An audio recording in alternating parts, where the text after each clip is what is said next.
जय जगन्नाथ बंधुगण। आज आपण देखुंत शनिवार माने शनिदेवंकर दिन में करा जाउथुबा एपरी चमत्कारी उपाय जहाकू करने द्वारा आपणकर शनि दोष शांत होता है, शनि साढ़े साथी एवं ढेयार प्रभाव कम होता है, चाकरी टंका पैसा एवं जीवनर बाधा दूर होता है।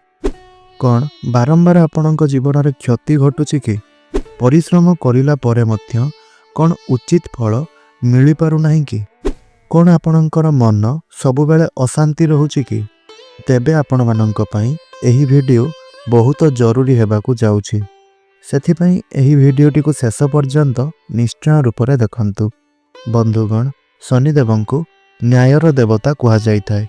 से मनुष्यर कर्म अनुसारे फल देइथांती। भल कर्म रे भल फल, खराब कर्म रे खराब फल। शनिदेव बहुत लेट रे फल प्रदान करिथांती, किंतु जहाँ भी देइथांती ताहा आपणक पाखरे सबुदिन पई रहिथाय। एथिपई शनिवार करा जाइथिबा उपाय बहुत शक्तिशाली होइथाय। प्रथम उपायटी हेउची, आपणकर जदि शनि साढ़े साथी चलीछि किंबा शनिको कूप दृष्टि आपणक उपरे पड़िछि ताहा कम करिबा पई एवं घरु आउ निज मध्यरु नकारात्मक ऊर्जा को दूर करिबा पई एही उपायटी को निश्चय रूप से करंतु। एही उपाय को करिबा पई शनिवार संध्यारे आपणको कौनसी उस्त गछ तले किंबा शनि मंदिर रे गोटे सोरिष तेलर दीप जालंतु। दीप जालिबा समय रे एही मंत्रर उच्चारण करंतु।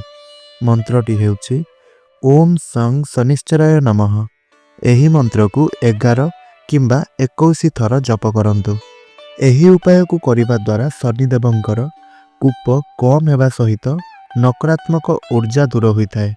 एही उपाय को करिबा समय रे केवल ध्यान एही कथार रखिबे जेपरि बलि पड़िथिबा तेल गुड़िक निज साथी घर को न नहीं आसिबे।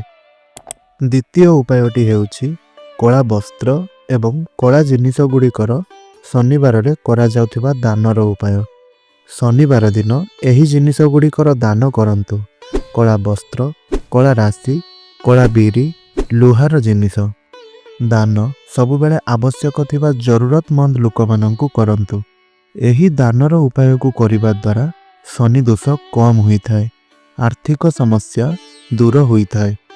तृतीय उपायटी हेउछि शनिवार दिन हनुमान महाप्रभुंकर पूजा। बंधुगण, प्रभु हनुमानंकर पूजा करिबा द्वारा शनिदेव बहुत अधिक प्रसन्न होइथांती। तेणु आपण माने शनिवार दिन एही उपाय करंतु। एही दिन आपण हनुमान चालीसार पाठ करंतु एवं बजरंग बाणर पाठ करंतु। एहाकू पाठ करि सारिबा परे तेल एवं सिंदूर अर्पण करंतु। एही उपाय को करिबा द्वारा शनि कष्ट दूर होइथाय एवं भय आउ चिंता मध्य दूर होइथाय। चतुर्थ उपायटी हेउछि लूण एवं सोरिष तेलर उपाय। एही उपाय को आपण घरे मध्य करि पारिबे। तेबे एही उपायटी को करिबा पई शनिवार राति रे एक छोट पात्र रे अल्प सोरिष तेल एवं अल्प लूण नियंतु। एहा परे सेही पात्रटी को निज शरीरर चारिपटे 7 थर बुलाई आनंतु। बुलाई सारिबा परे सेही लूण एवं सोरिष तेल को नेई घरर बाहरे बोही जाउथुबा पानी रे पकाई दियंतु। पानी रे पकाई फेरिबा समय रे जमारू भी पछकू बुली अनाइबे नाही। केवल एतिकी छोट उपाय करिनेबा द्वारा आपणकर नजर दोष दूर होइथाय, शनि बाधा दूर होइथाय, नकारात्मक ऊर्जा दूर होइथाय। पंचम उपायटी हेउछि एक बहुत सरल एवं बिना खर्च रे हेउथिबा उपाय। एही उपायटी को शनिवार दिन आपणक घरे प्रस्तुत करिथिबा प्रथम रोटी किंबा भात को नेई करी करा जाउथिबा उपाय। तेबे आपणक घरे प्रस्तुत करा जाइथिबा प्रथम रोटी किंबा भात को आपण नेई काऊ को खाइबा पई दियंतु। काऊ को शनिदेवंक वाहन बोली कहा जाइथाय। एही उपाय को करिबा द्वारा आपणकर पितृदोष शांत होइथाय एवं शनिदेव मध्य प्रसन्न होइथांती। षष्ठ बा शेष उपाय, जहाँकि बहुत सहज सरल एवं चमत्कारी उपायटीए अटे।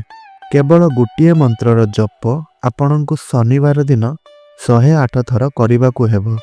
ମନ୍ତ୍ରଟି ହେଉଛି ଓଁ ନୀଳାଞ୍ଜନ ସମାଭାସଂ ରବିପୁତ୍ରଂ ଯମାଗ୍ରଜଂ ଛାୟା ମାର୍ତ୍ତଣ୍ଡ ସମ୍ଭୂତଂ ତଂ ନମାମି ଶନିଶ୍ଚରମ୍। ଏହି ମନ୍ତ୍ରର ନିୟମିତ ଜପ କରିବା ଦ୍ୱାରା ଭାଗ୍ୟ ଖୋଲିଥାଏ, ବାଧାବିଘ୍ନ ଦୂର ହୋଇଥାଏ। ତେବେ ବନ୍ଧୁଗଣ, ଏହା ତ ଥିଲା 6ଟି ବିଶେଷ ଉପାୟ। ଏବେ ଜାଣନ୍ତୁ ଶନିବାର ଦିନ କେଉଁ କାମଗୁଡ଼ିକ କରିବା ଉଚିତ ହୋଇନଥାଏ। ଶନିବାର ଦିନ କେଶ କିମ୍ବା ନଖ କାଟିବା ଉଚିତ ନୁହେଁ। ମଦ ଏବଂ ମାଂସର ସେବନ କରିବାଠାରୁ ଦୂରେଇ ରୁହନ୍ତୁ। କାହାର ଅପମାନ କରନ୍ତୁ ନାହିଁ। ମିଛ ଏବଂ ଛଳନା ଠାରୁ ଦୂରେଇ ରୁହନ୍ତୁ। ତେବେ ବନ୍ଧୁଗଣ, ଯଦି ଆପଣ ଶ୍ରଦ୍ଧା ଏବଂ ନିୟମର ସହିତ ଶନିବାର ଦିନ ଏହି ଉପାୟ ଗୁଡ଼ିକ କରୁଛନ୍ତି, ତେବେ ଶନିଦେବଙ୍କର କୃପା ନିଶ୍ଚୟ ରୂପରେ ପ୍ରାପ୍ତି ହେବ। ତେବେ ଯଦି ଏହି ଭିଡ଼ିଓ ଆପଣଙ୍କୁ ଭଲ ଲାଗିଛି, ତାହେଲେ ଭିଡ଼ିଓଟିକୁ ଲାଇକ୍ କରନ୍ତୁ, ସେୟାର କରନ୍ତୁ, କମେଣ୍ଟ ବକ୍ସରେ ଜୟ ଶନିଦେବ ଲେଖି ଚ୍ୟାନେଲଟିକୁ ନିଶ୍ଚୟ ରୂପରେ ସବସ୍କ୍ରାଇବ୍ କରିନିଅନ୍ତୁ।